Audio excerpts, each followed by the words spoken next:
وہ شرطیں لگا کے لاکھوں کروڑوں ڈالر کماتی ہیں۔ تو جب مذاکرات کا پہلا راؤنڈ ناکام ہوا تو مجھے بہت سے جو غیر ملکی صحافی تھے انہوں نے پوچھا کہ اب آپ کا کیا خیال ہے، اب تو ناکام ہو گئے تو ہم پاکستان رہیں، سٹے کریں یا چلے جائیں؟ میں نے کہا نہیں، آپ سٹے کریں، دوسرا راؤنڈ بھی ہوگا۔ تو انہوں نے کہا کہ دوسرا راؤنڈ کیسے ہوگا؟ دوسرا راؤنڈ تو نہیں ہوگا کیونکہ پہلا راؤنڈ ناکام ہو گیا۔ میں نے ان کو کہا نہیں، دوسرا راؤنڈ بھی ہوگا۔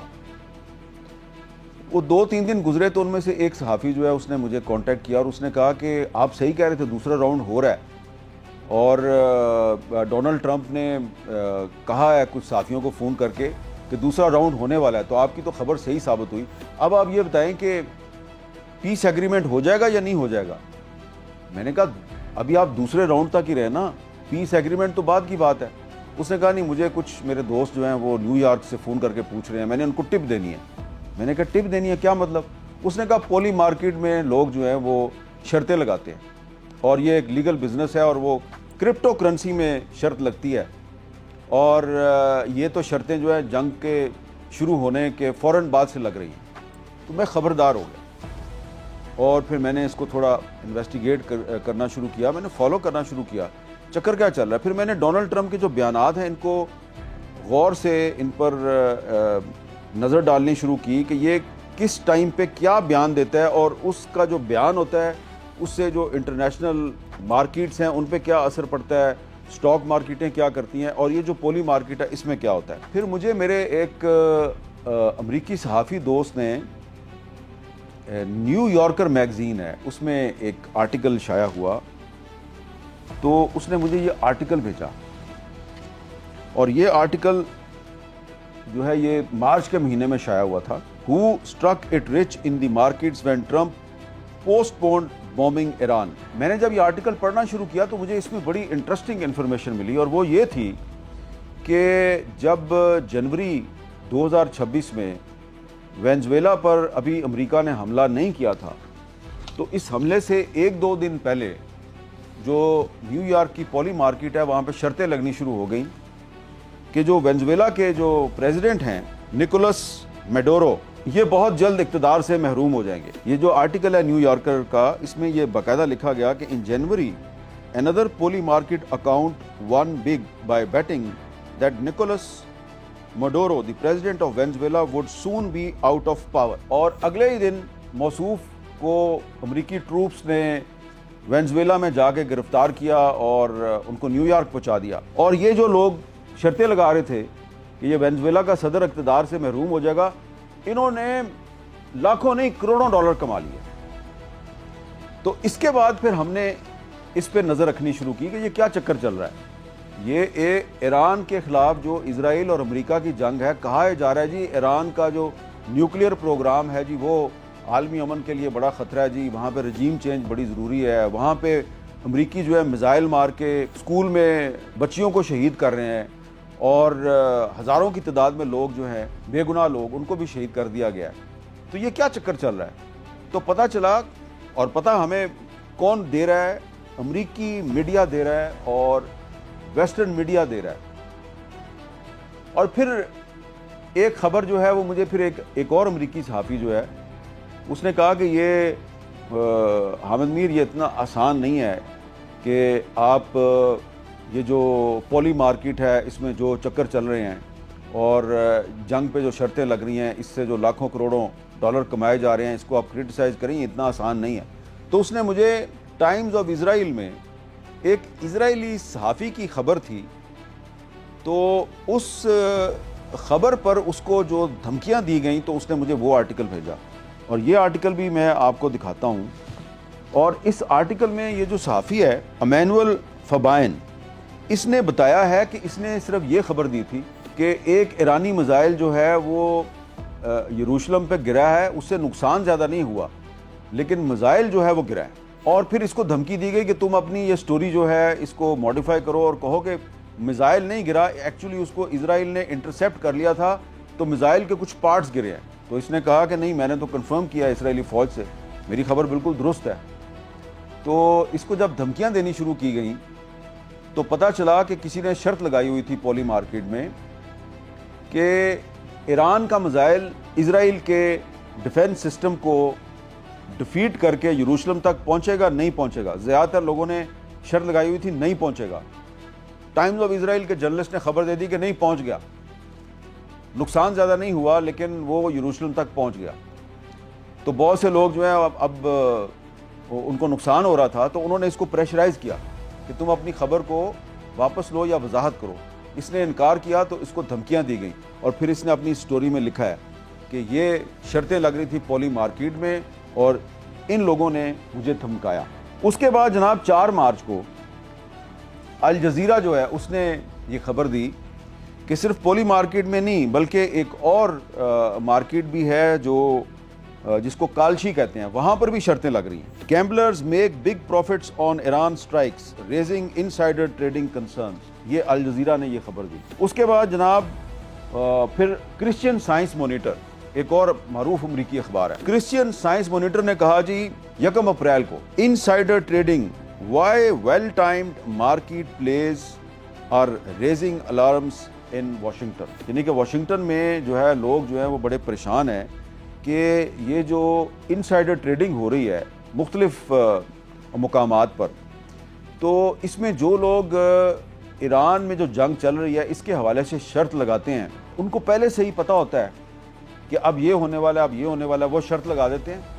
اور پھر ان کو بہت بھاری پروفٹ ہوتا ہے. جیسا کہ کسی نے شرط لگائی کہ وینزویلا کا صدر اقتدار سے محروم ہو جائے گا تو جس نے شرط لگائی اس کو ایک ہی دن میں کروڑوں ڈالر کا فائدہ ہو گیا. تو اس کے بعد جب یہ سٹوریز جو ہیں یہ امریکی میڈیا میں آنی شروع ہوئیں تو وائٹ ہاؤس نے اپنے سٹاف کو ایک ہدایت نامہ جاری کیا. وائٹ ہاؤس وارنز سٹاف آن انسائڈر ٹریڈنگ ایمڈ ایران وار بیٹس, کہ ایران کی جو جنگ ہے اس پہ شرطیں لگ رہی ہیں تو جو وائٹ ہاؤس کا سٹاف ہے وہ خبردار ہے. اس کی وجہ یہ تھی کہ یہ جو پولی مارکیٹ ہے نیو یارک کی, اس میں جو ڈونلڈ ٹرمپ کا ایک بیٹا ہے وہ اس کے بہت سے شیئرز ہیں اور ٹرمپ صاحب جو ہیں ان پر الزام لگ رہا تھا. ان کا جو ڈیفنس سیکٹری ہے جو وزیر جنگ ہے پیٹ ہیکسیت, اس پہ بھی الزام لگ رہا ہے کہ اس نے کچھ ایسی امریکی اسلحہ ساز کمپنیوں کے پہلے ہی شیئر خرید لیے تھے کہ جن کے شیئرز کی ویلیو جو ہے جنگ شروع ہونے کے بعد بہت اوپر چلی گئی. تو اس کو پہلے سے پتا تھا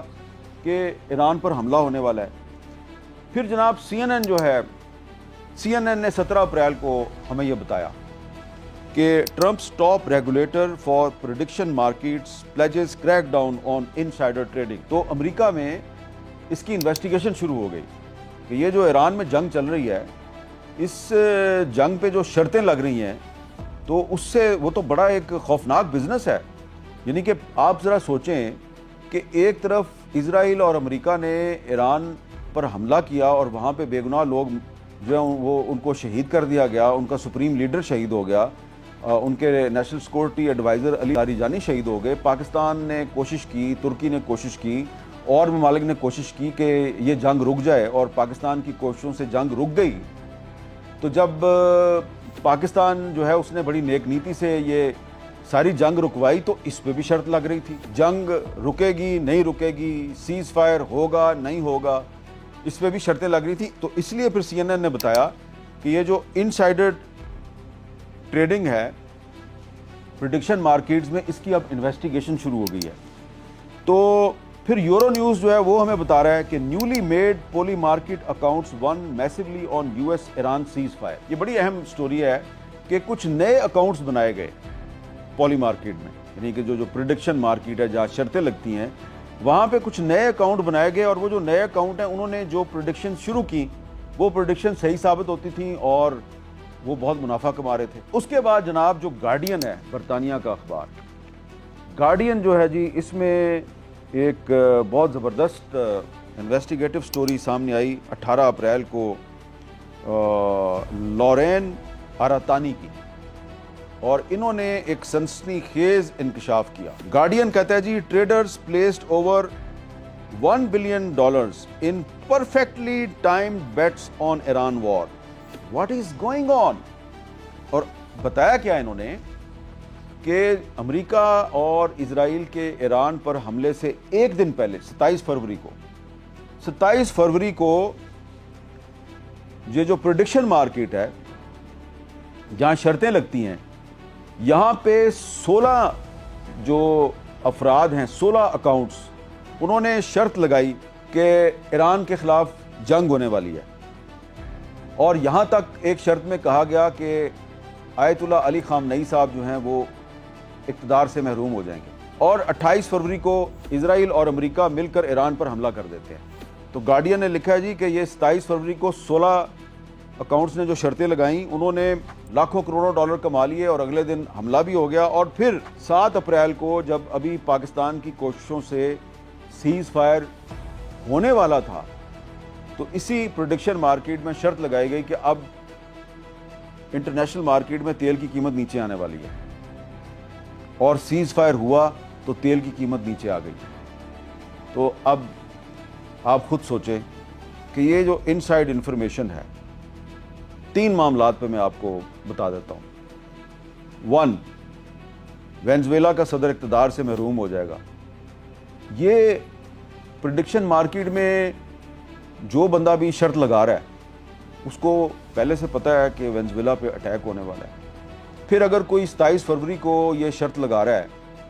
کہ ایران پر حملہ ہونے والا ہے تو اس کو کہیں سے انفارمیشن ملی ہوئی ہے۔ پھر اگر کوئی 7 اپریل کو یہ شرط لگا رہا ہے کہ جی تیل کی قیمت نیچے آنے والی ہے تو اس کو پتہ ہے کہ سیز فائر ہونے والا ہے، سیز فائر سے تیل کی قیمت نیچے آ جائے گی۔ تو کون دے سکتا ہے یہ انفارمیشن؟ امریکہ میں پولی مارکیٹ میں اگر اس طرح کی شرطیں لگ رہی ہیں تو شرط تو پھر وہی لگائے گا نا جس کے پاس انسائیڈ انفارمیشن ہے۔ اس لیے تمام جو امریکی اخبارات ہیں وہ شک کا اظہار کر رہے ہیں ڈونلڈ ٹرمپ صاحب کہ جو ڈونلڈ ٹرمپ بیان دیتا ہے نا کہ آج یہ ہو جائے گا، آج یہ ہو جائے گا، 2 دن میں معاہدہ ہو جائے گا، آج معاہدہ ہو جائے گا، پھر کہتا ہے نہیں اب جنگ ہوگی، تو کبھی تیل کی قیمت اوپر جاتی ہے، کبھی تیل کی قیمت نیچے آ جاتی ہے، کسی کے کروڑوں ڈالر ڈوب جاتے ہیں اور کسی کو کروڑ ڈالر کا منافع ہو جاتا ہے۔ تو یہ دی گارڈین نے اس میں کچھ آئیڈینٹیفائی بھی کیے ہیں اکاؤنٹس کہ یہ جو 27 فروری کو جو 16 شرطیں لگیں کہ ایران پر حملہ ہونے والا، یہ کون لوگ تھے؟ سب کے سب جو ہیں ان کا تعلق امریکہ سے تھا۔ تو یہ جو میں نے آپ کو پوری کہانی بتائی ہے، اور بھی میرے پاس بہت سے ایویڈنس ہے اور بہت سے امریکی اخبارات ہیں، برطانوی اخبارات ہیں۔ یہ AXIOS ایک ویب سائٹ ہے، یہ کہہ رہی ہے mysterious trading patterns follow Trump into war, کہ جنگ شروع ہونے سے پہلے ہی یہ جو پریڈکشن مارکیٹ تھی اس میں کچھ مسٹیریس ٹریڈنگ پیٹرنز نظر آ رہے تھے اور پھر جنگ شروع ہوگی۔ تو یہ امریکہ ہی سے ٹرمپ صاحب پہ الزامات لگ رہے ہیں۔ اور اب آپ کو سمجھ آنا چاہیے کہ جب 12 اپریل کو مذاکرات کا پہلا راؤنڈ جو ہے اس میں ایک بریک تھرو ہونے والا تھا، اور امریکہ اور ایران جو ہیں وہ ایک انڈرسٹینڈنگ کے بالکل قریب پہنچ چکے تھے، اور MOU جو ہے اس کا ڈرافٹ بھی تیار ہو گیا تھا، تو ڈونلڈ ٹرمپ نے JD وینس کو واپس کیوں بلایا؟ اور جب وہ واپس چلا گیا تو اس کے بعد پھر دوبارہ دوسرے راؤنڈ کے لیے مذاکرات شروع ہوئے۔ ہم نے بھی آپ کو بتایا کہ دوسرا راؤنڈ ہوگا۔ دوسرے راؤنڈ کے لیے ایران بھی مان گیا، امریکہ تو پہلے سے مانا ہوا تھا۔ پھر ایران نے دوسرے راؤنڈ سے پہلے ایک گڈ ول جسچر کے طور پہ پاکستان کی درخواست پہ جو اسٹریٹ آف ہرموز ہے، آبنائے ہرموز، اس کی ناکہ بندی ختم کر دی، تو ایک دم سے تیل کی قیمت مزید نیچے آئی۔ لیکن ڈونلڈ ٹرمپ نے کہا کہ ہم ایران کی ناکہ بندی ختم نہیں کریں گے، اور پھر ٹینشن کریٹ ہوگی۔ تو یہ انٹرنیشنل ڈپلومیسی میں اس طرح نہیں ہوتا کہ جب آپ اتنا بڑے ہائی سٹیکس انوالو ہوں اور دنیا جو ہے وہ ایک تیسری عالمی جنگ کے دہانے پہ کھڑی ہو، اور ایک فریق جو ہے ایران جو ہے وہ ایک گڈ ول جیسچر دے رہا ہے اور وہ آبنائے ہرموز جو ہے وہ اس کو کھولنے کا اعلان کر رہا ہے، تو ٹرمپ کہتا ہے نہیں، میں تو ایران کی ناکہ بندی جو ہے وہ ختم نہیں کروں گا۔ اور پھر آپ ایران کا جو ایک بحری جہاز چائنا سے آ رہا ہے اس پر آپ قبضہ بھی کر لیتے ہیں، اور پھر آپ کہتے ہیں کہ آج شام کو معاہدہ ہو جائے گا۔ یعنی کہ آپ یہ ثابت کرنا چاہ رہے ہیں کہ ایران جو ہے اس کو آپ زور زبردستی سے مذاکرات کی میز پہ لا رہے ہیں۔ تو اس سے کیا ہوا کہ پاکستان کی جو کریڈیبلٹی ہے، پاکستان کی جو نیک نیتی سے جو کی گئی کوششیں ہیں، اس کے بارے میں بھی بڑے سوالات اٹھنے شروع ہو گئے۔ آپ دیکھیں سوشل میڈیا پہ بہت سے امریکی اکاؤنٹس، بہت سے انڈین اکاؤنٹس جو ہیں وہ پاکستان کے بارے میں اس طرح کا پروپیگنڈا کر رہے ہیں۔ لگتا یہ ہے اب جو پولی مارکیٹ ہے وہاں پر بہت شرط لگ رہی ہے جی ٹرمپ پاکستان آئیں گے یا نہیں آئیں گے، یعنی کہ ٹرمپ صاحب نے خود ہی جو منی مارکیٹ ہے، پریڈکشن مارکیٹ ہے، پولی مارکیٹ ہے، وہاں پر یہ سوال کھڑا کر دیا ہے ٹرمپ پاکستان آئیں گے نہیں آئیں گے تو اگر تو آپ کو امن سے محبت ہے، آپ چاہتے ہیں کہ امریکہ اور ایران کے درمیان کوئی واقعی امن معاہدہ ہو جائے، تو بہتر یہ ہے کہ ڈونلڈ ٹرمپ نہ ہی آئیں، کیونکہ وہ آئیں گے تو پھر ایران کے صدر مسعود پزشکیان کو بھی آنا پڑے گا۔ تو جو بہت سے جو انٹرنیشنل ڈپلومیسی کے ماہرین ہیں ان کا خیال یہ ہے کہ ڈونلڈ ٹرمپ نے یہ جو ڈپلومیٹک ڈیل ہے اس کو ایک بزنس ڈیل کی طرح اس کو ہینڈل کیا ہے، اور ڈپلومیسی میں اس طرح نہیں ہوتا کہ آپ ادھر دھمکی دے رہے ہیں، پھر آپ ادھر کہہ رہے ہیں نہیں آج معاہدہ ہو جائے گا، پھر آپ کہہ رہے ہیں 2 دن بعد معاہدہ ہو جائے گا، پھر آپ کہہ رہے ہیں میں جا رہا ہوں پاکستان، پھر آپ کہہ رہے ہیں میں نہیں جا رہا، اور پریڈکشن مارکیٹ میں شرطیں لگ رہی ہیں کہ ڈونلڈ ٹرمپ پاکستان جائیں گے کہ نہیں جائیں گے۔ تو یہ جو سارا معاملہ ہے، یہ جو ایران اور امریکہ کی جنگ کا جو سیکنڈ راؤنڈ ہے، اس کے حوالے سے بہت سی جو پریڈکشن صحیح ثابت ہوئیں، بہت سی پریڈکشن غلط ثابت ہوئیں، تو اس میں جو نیو یارک کی پولی مارکیٹ ہے وہاں پر لگنے والی شرطوں کا بڑا عمل دخل ہے، اور لگتا یہ ہے کہ آنے والے دنوں میں یہ جو انویسٹیگیشن ہو رہی ہے، اب انویسٹیگیشن صرف امریکی ریاست نے تو نہیں کرنی نا، اس میں بہت سے جو میڈیا ہاؤسز ہیں وہ بھی انویسٹیگیشن کر رہے ہیں، بہت سے امریکی صحافی، بہت سے برطانوی صحافی اس کی انویسٹیگیشن کر رہے ہیں۔ تو یہ ڈونلڈ ٹرمپ صاحب جو ہیں، اگر امریکہ اور ایران کے درمیان ڈیل ہوتی ہے نہیں ہوتی یہ تو بعد کی بات ہے، لیکن ڈونلڈ ٹرمپ جو ہیں یہ اس میں پھنس چکے ہیں، اور اس سے اب ان کا نکلنا بہت مشکل لگتا ہے، اور اس لیے میں سمجھتا ہوں کہ ایران اور پاکستان کو چاہیے کہ بڑی احتیاط کا مظاہرہ کریں۔ پاکستان جو ہے اس نے ایک میڈیٹر کے طور پہ عالمی سطح پر اپنے لیے ایک نیا مقام بنایا ہے، لیکن یہ جو پاکستان کی کوشش ہے، اس کوشش کے لیے اور عالمی امن کے لیے اس وقت سب سے بڑا خطرہ خود ڈونلڈ ٹرمپ ہے۔ تو ٹرمپ پر زیادہ اعتماد نہیں کرنا چاہیے۔ ڈونلڈ ٹرمپ پاکستان آتا ہے نہیں آتا اس کو اہمیت دینے کی ضرورت نہیں ہے، کوشش یہ کی جانی چاہیے کہ یہ جو پیس ڈپلومیسی ہے اس کا کوئی پازیٹیو رزلٹ جو ہے وہ سامنے آ جائے۔ اور آخر میں صرف یہ کہوں گا کہ اگر یہ پیس ڈیل نہیں ہوتی تو سب سے زیادہ فائدہ جو ہے وہ اسرائیل کو ہوگا، کیونکہ اسرائیل چاہتا ہے کہ امریکہ اور ایران کے درمیان امن معاہدہ نہ ہو، اور اسرائیل کو بڑی تکلیف ہے کہ پاکستان جو ہے وہ ایک میڈیٹر کے طور پہ سامنے کیوں آیا ہے، انڈیا کو بھی بڑی تکلیف ہے۔ تو یہ جو ساری ایک غیر یقینی صورتحال پیدا ہوئی ہے، اس کی وجہ اول و آخر ڈونلڈ ٹرمپ ہیں، اور ان کے خاندان